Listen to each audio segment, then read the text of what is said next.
영화의 한 장면이 아니에요. 런던의 타워 브리지가 세워져 있을 때 2층 버스가 그 틈을 뛰어넘은 적이 있습니다.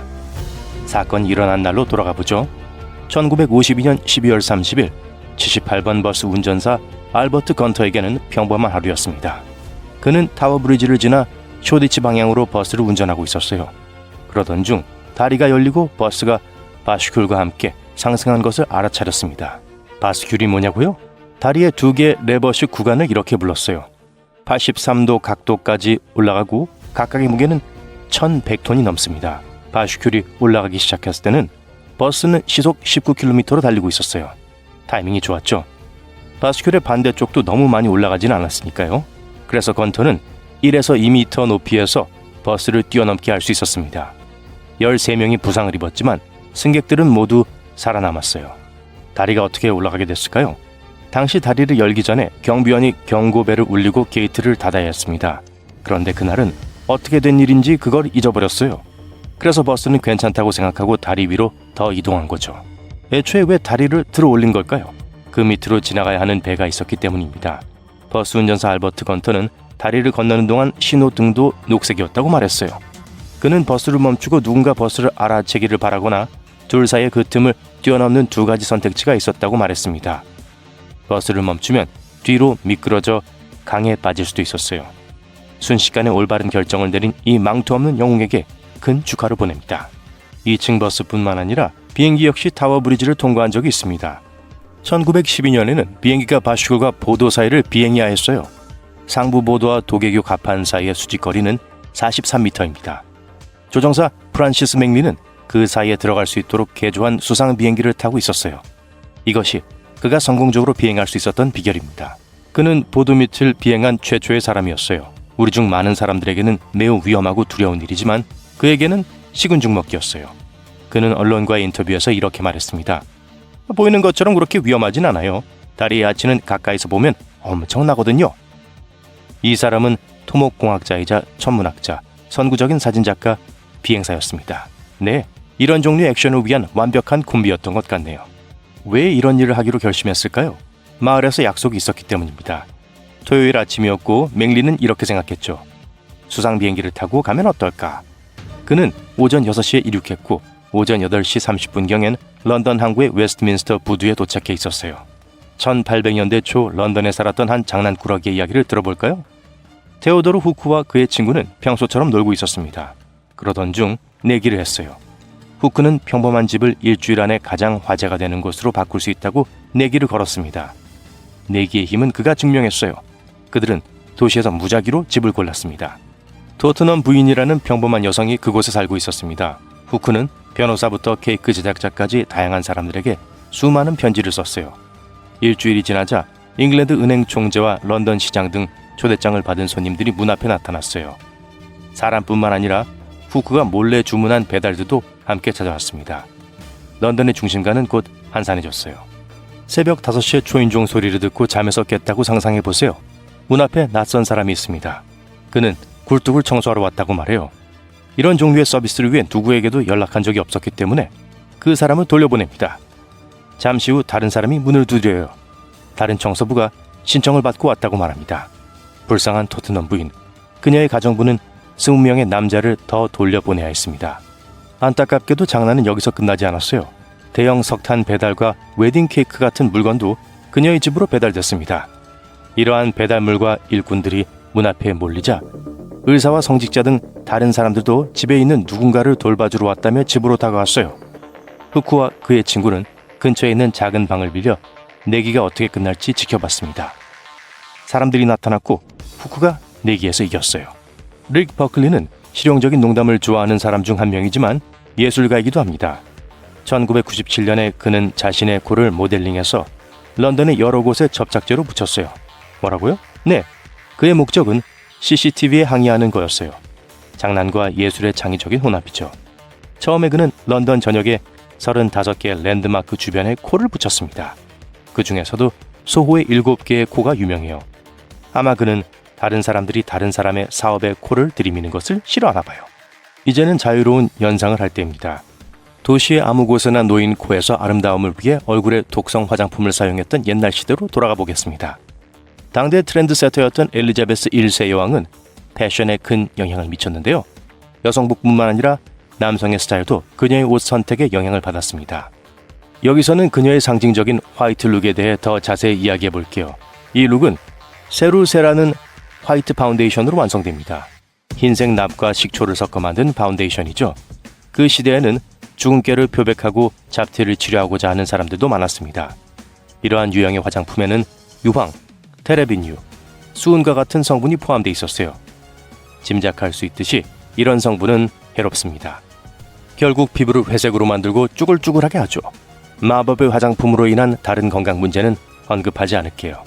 마이클 홈즈는 프로 스카이다이버이자 캐노피 낙하산 전문가입니다. 셜록 홈즈 친적은 아니에요. 그가 이 목록에 있는 건 모든 역경을 딛고 살아남았기 때문입니다. 어느 날 그는 신입 스카이다이버들을 가르치고 있었어요. 그에게 그날은 일상적인 하루로 시작됐습니다. 그는 16명의 학생들과 함께 비행기를 타고 있었어요.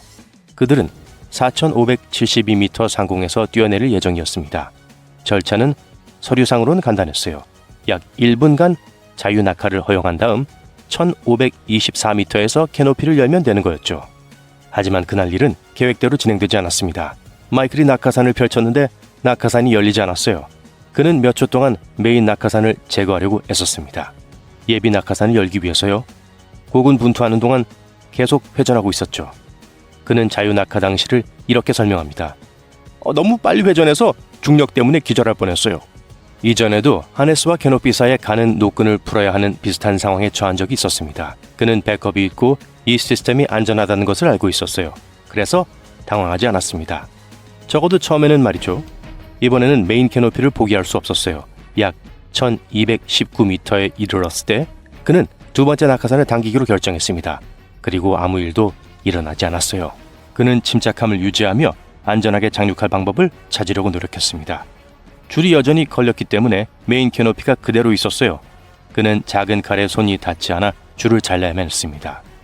빙글빙글 도는 것보다 더 무서운 건 시간이 촉박하다는 거였어요. 시속 약 128km의 속도로 지면에 가까워지는 동안 그는 선택의 여지가 없었습니다. 그는 내내 헤드 카메라를 통해 사건을 녹화했어요. 모든 옵션을 시도했지만 아무 소용이 없자 그는 렌즈에 작별 인사를 건넸습니다. 다행히도 그의 이야기는 이렇게 끝나지 않았어요. 처음에 제가 했던 말을 떠올려 보세요. 이 친구는 기적적으로 살아남았습니다. 뉴질랜드 타우포 호수 위 3km 지점에 블랙베리 덤블에 착륙했어요. 심각한 부상을 입지도 않았죠. 조건만 맞으면 사람이 하늘에서 떨어져도 살아남을 수 있다는 뜻이에요. 그런 상황에 처한다면 여러분은 어떻게 하시겠어요? 전화, 인터넷 페이지, 악의적인 링크. 이것들은 21세기에 누군가가 여러분에게 사기를 칠 수 있는 방법들이에요. 하지만 누군가가 에펠탑, 빅벤, 심지어 브루클린 다리까지 여러분에게 팔려고 한다면요? 믿기 어렵겠지만 이 모든 것과 다른 많은 비슷한 일들이 역사를 통틀어 일어났어요. 여러분 이미 조지 C. 파커에 대해 들어봤을 거예요. 1800년대 후반에 주로 활동했던 가장 매혹적인 미국 사기꾼들 중 하나죠. 사기꾼은 보통 다른 사람을 속이는 사람을 일컫는 용어예요. 우선 사기꾼들은 사람들의 신뢰를 얻고 나서 사실이 아닌 것을 믿도록 설득해요. 파커는 뉴욕 출신이었고 실제로는 자기가 소유하지 않은 랜드마크 아이템들을 불법적으로 팔아 생계를 꾸렸어요. 그는 자유의 여신상, 메디슨 스퀘어 가든, 메트로폴리탄 미술관, 그리고 물론 브루클린 다리와 같은 인기 있는 부동산들을 팔았어요. 이런 걸로 가장 잘 알려져 있어요. 그는 적어도 일주일에 2번 수차례에 걸쳐 다리를 팔았어요. 한 번은 6,500만 원을 받기도 했어요. 새 주인은 브루클린 다리 한가운데에 요금소를 설치한 것과 같이 일반적으로 자기 소유지에서 할 수 있는 것들을 뉴욕 경찰관들이 맡기 전까지 자기가 사기의 희생자라는 것조차 알지 못했어요. 브루클린 다리는 19세기 말에 사업을 시작했어요. 유료교였는데 그 뜻은 보행자들이 다리를 건너고 싶을 때마다 돈을 지불해야 한다는 걸 의미해요. 말을 탄 사람들은 5센트를 지불해야 했고 말과 마차가 있다면 10센트를 내야 했어요. 수만 명의 사람들이 브루클린에서 맨해튼으로 출근할 때 매일 다리를 건너곤 했어요. 몇 년 후 이 보행자 통행료는 폐지되었어요. 그래서 어떤 사람들은 자기가 이걸 부과할 수 있을 거라고 생각했어요. 파커는 종종 사기를 치는 동안 다양한 이름을 선택하곤 했어요. 웨든 케너디, 제임스 J. 오브라이언, 테일러 씨, 로버트 씨 등등요. 또 그는 자기가 팔고 있는 부동산의 합법적인 소유자로 보이기 위해 여러 가지 방법을 사용했어요. 예를 들어 사기치는 것에 더 믿음이 가게 서류를 위조하고 필요할 때 가짜 영업소를 설립했어요. 또 그랜트 장군의 묘를 팔 때는 장군의 손자 행세를 했어요. 사기를 쳤던 가장 유명한 장소 중 하나는 앨리스 아일랜드였어요. 그는 다른 나라에서 오는 사람들, 특히 새로운 기업에 투자하고 싶어하는 돈이 있는 사람들을 기다리곤 했어요.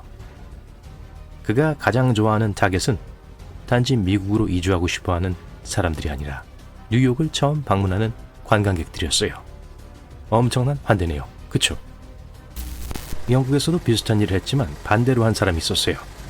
아서 버거스는 1920년대 미국에서 온 관광객들에게 유명한 영국 국가 기념물과 다른 공공재산을 팔고 있었어요. 그는 빅벤, 트라팔가 광장의 넬슨 기념탑, 버킹엄 궁전과 같은 기념물들을 팔았어요. 그리고 그 또한 그런 건물들을 살 다른 구매자들을 찾으면서 반복적으로 팔았죠. 구매자들이 잘 몰랐기 때문에 많은 사람들에게 사기를 칠 수 있었죠. 게다가 구매자들은 일단 진실을 알게 되었을 때 공개적으로 자신의 이야기를 하기가 너무 부끄러웠던 거예요. 그러고 나서 버거스는 미국으로 가서 백악관을 목장 주인에게 팔았는데 그는 연간 1억 원을 지불해야 했어요. 조지 파커처럼 버거슨도 호주에서 온 관광객들에게 자유의 여신상을 팔려고 했어요. 그 남자는 그 인상적인 구조물을 사고 싶어 했지만 제때 돈을 모을 수 없었어요. 버거슨은 점점 인내심을 잃어갔고 항상 그 이야기를 꺼내며 구매자에게 돈을 가져오라고 강요했어요. 구매자는 곧 의혹을 품기 시작했어요. 마침내 그는 모든 이야기를 경찰과 공유하기로 결정했어요. 그들은 마침내 버거슨을 잡았어요. 과거에 저지른 다른 사기 사건들을 발견했기 때문에 버거슨은 5년형을 선고받았어요. 에펠탑도 1930년대 어느 시기쯤 팔 수 있었어요. 빅터 루스티그는 그 당시 46세였던 또 다른 유명한 사기꾼이었어요. 그는 재즈 시대의 미국과 전 세계를 뒤흔들었어요. 파리에 있는 동안 그는 엄청난 사업 거래를 했어요. 진짜로 에펠탑을 팔았어요. 그리고 한 번이 아니라 2번이나요. 빅터의 거래는 꽤 간단했어요. 고철이 필요한 사람들과 회의를 가져요. 에펠탑의 수리가 절실하게 필요해서 철거될 것이라고 그 사람들을 설득했죠. 그래서 가장 높은 가격을 제시하는 사람이 그 재료를 얻는 거였죠. 그는 구매자들에게 에펠탑을 구매한 후에 진짜로 자기들 것이 될 거라고 확신시켜주는데 도움을 주는 강력한 의사소통 기술을 가진 매력적인 사람이었어요.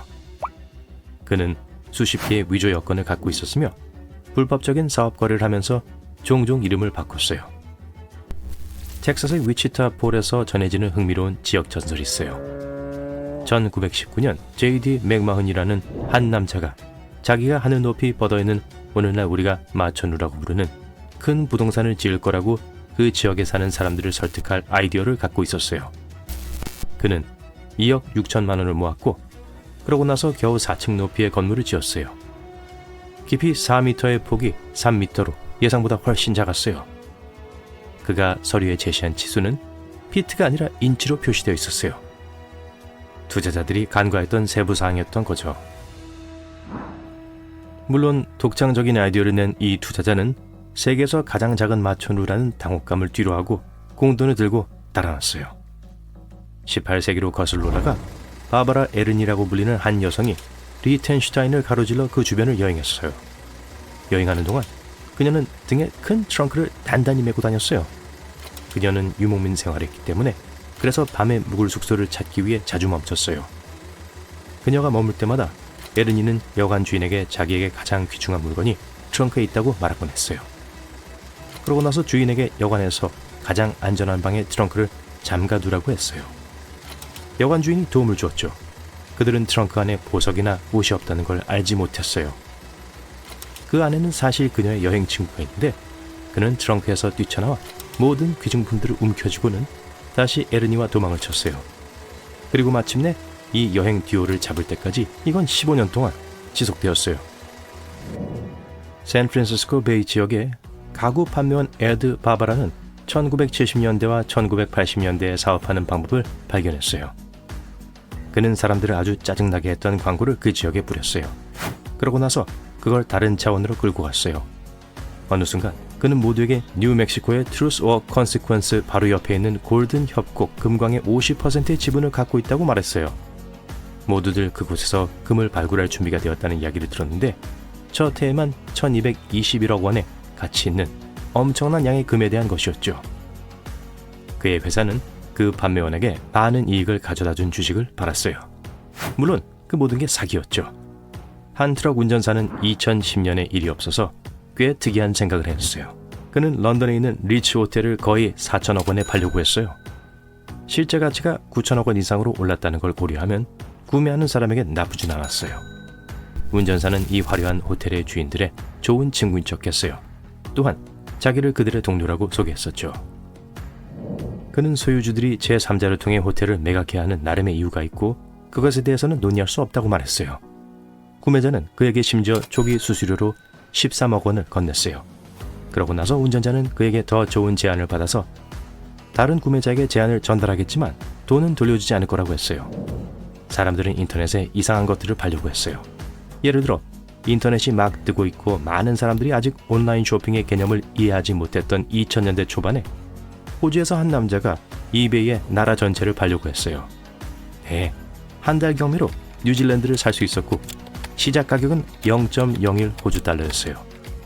일부 잠재적인 구매자들이 이걸 꽤 진지하게 받아들여서 이베이가 중단시키기 전까지 가격이 3,000달러까지 갔었어요.